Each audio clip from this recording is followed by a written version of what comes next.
Let's listen to something Jeff McClain said. He's got a podcast with our parent company here, Odyssey, and he dropped in two things about Jalen. One, consideration of sitting Jalen, not to fully bench him forever, but maybe to send a message and just give him a 1 week break. The other, though, is something very cryptic, and he does not explain what he means in detail, but he lays something out. Listen to what McClain says. And look, I threw the question out there. It wasn't like, I'm saying this is what they should do or what they will do, but it's for the first time, I'm just like, okay, maybe this is something to give him a break or to send a message to Jalen, because there's other stuff happening, I know, behind the scenes that quite possibly could leave someone to believe that he's not listening.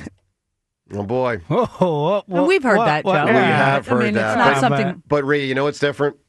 It's starting to get said publicly. Correct. Because here's the deal. For anyone in this industry, over the last 2 to 3 years, we've all heard, Rhea, we've heard a ton of scuttlebutt about how they're not enamored with him.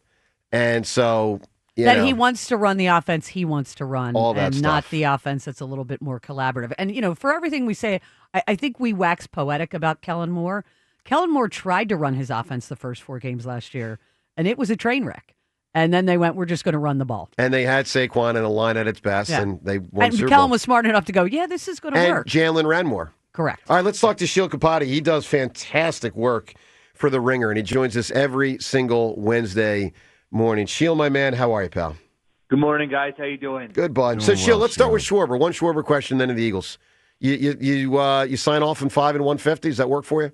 Oh, yeah, that's not my money. John Middleton, thank you. It's your money, and I look forward to seeing him hit 50 home runs next season. But Sheil, you know the key. There's only so much money. So in a Phillies world of having some kind of budget, you think this is wise use of it? I do. 56 homers and a guy aging well, I think it works. Are you down with that? I do, too. The advanced stats with his bat speed and everything, and he is a smart hitter. He's not, he has a good approach. He has a good eye. He's probably the smartest hitter on the team. So all those things, I look at it and I say, hopefully it ages well. But you know what? 3 years from now, who knows what we're doing? Yeah. So I'll take it for the next couple and go from there. I agree with that. All right, Sheil, let's get to the Jalen thing. Before we get into the future and what they should do or shouldn't do, tell us from a game film breakdown, because I know you've had a chance to break down the game from Monday night, how gnarly was it with Jalen? And do you sense that they try to do other things across the middle and he failed at it?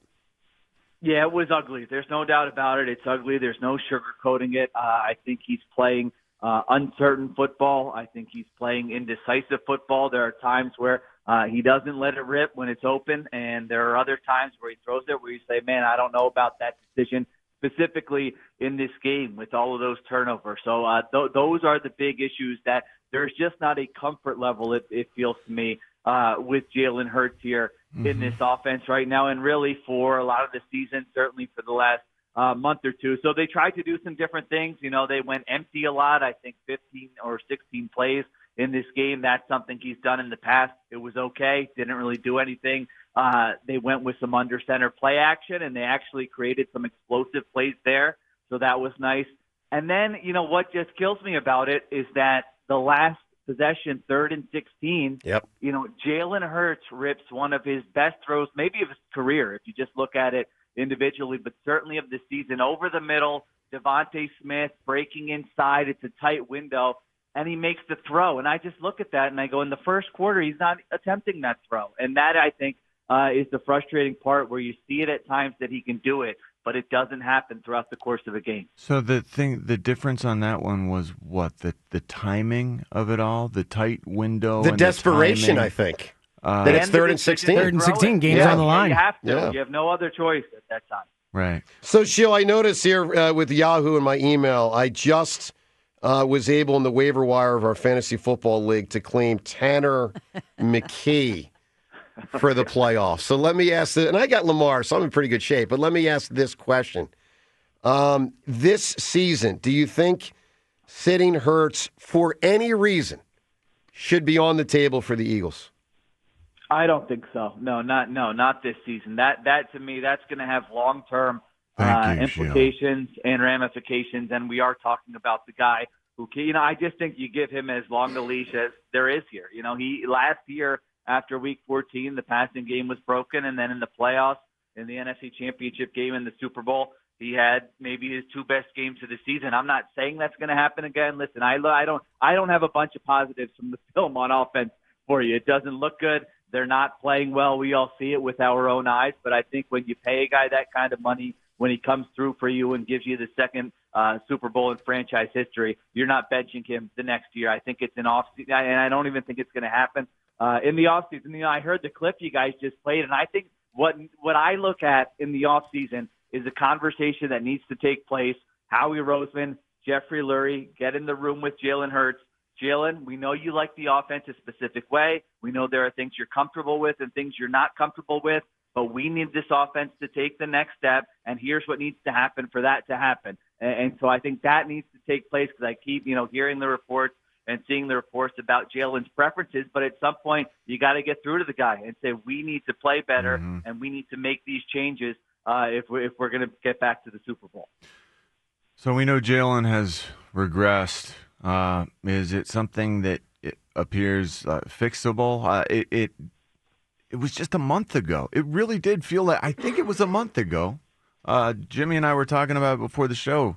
He had the perfect, a little over a month perfect ago. passer rating game. I mean, are we getting a little too reactive here to one really bad game, Sheil? Well, I do think it's been more than one bad game. I mean, we've had a stretch here of bad offensive football for 4 or 5 weeks. It's 5 straight. Defense won the first 2, and they've lost 3 straight games. Yeah. So and I'm not telling you it is all Jalen Hurts. I can point to even plays in this game where you say, man, it's third down. You get an indicator that it's man coverage, and they don't do anything to create an opening against man coverage, and he's holding the foot. That was the one near interception he had. So, I think it all comes down to a bunch of factors where previously the style of this offense was lean on the run game, lean on the offensive line, take shots downfield. And right now the run game now was a little bit better in this game, but overall that just hasn't been available to them. They got injuries up front, and they're getting beat up front in the run way too consistently, and so you have to have a plan B, and they haven't had a plan B this year. So how much of this do you put on the offensive coordinator, the play calling? It did feel like in overtime we got into a rhythm offensively. That's the first I've seen in a long time. So we know it's possible, but it doesn't feel like Kevin Petullo is very good at this thing, Sheil. It hasn't looked that way all season long. The design of the offense, the scheme of the offense has not looked good. Now, they did have some different stuff that they tried in this game. I thought they were more aggressive downfield in this game, so I like that. But to me, it looks like, when you hear great offensive coaches in the NFL talk, it's about sort of everything being tied together, where one run play connects to a play action and so on and so forth. And this, to me, looks more like a collection of plays where they're trying to figure it out, where they say, hey, let's mix this in this week. Hey, let's mix this in this week. And it's not all connected where you're creating that uncertainty for the defense. I mean, even the first play of this game, is just such a common concept that they run, and the defense is all over it. And all of a sudden it's a scramble drill. And I'm looking at it going, you had the entire week. I know you sleep in your offices. I know everybody works hard. How is this the first play of the game turns into a play where all of a sudden nobody's open and you have to scramble? So that stuff has just been way too consistent all season long. Those are our best plays. Those are our most effective passing plays.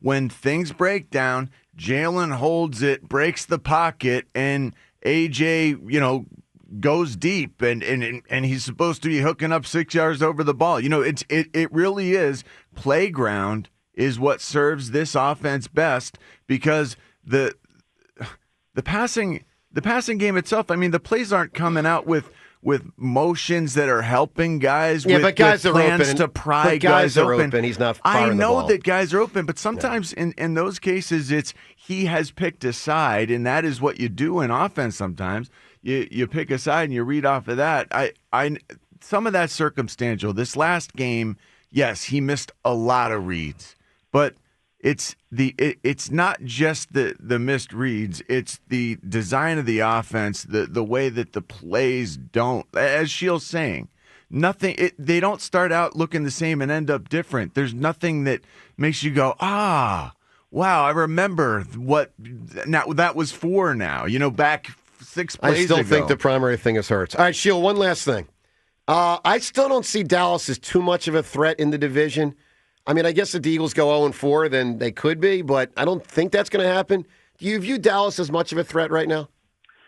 The percentages would tell you that the Eagles are still over 90%. Now, I think the nightmare scenario would be you go 2-2 and the Cowboys go 4-0. So a lot of things have to go right, obviously, for the Cowboys for that to happen. I think if they played right now on a neutral field, I think the Cowboys are playing better football, certainly offensively. We saw that a couple of weeks ago. But, I think the Eagles are still in a good spot. But, man, it's tough to watch this offensive film and the way the quarterback's playing and the coach, everything. This conversation about is it the coaching, is it Jalen Hurts? I mean, I could show you 5 plays for each, and you would be convinced that it was that. So that's the issue with the team right now. I could show you 5 plays where it's the offensive line. I could show you 5 plays where the wide receivers are giving no effort blocking, and you're throwing a screen. And it's not one thing when it goes this poorly right now, and I think that's what's happening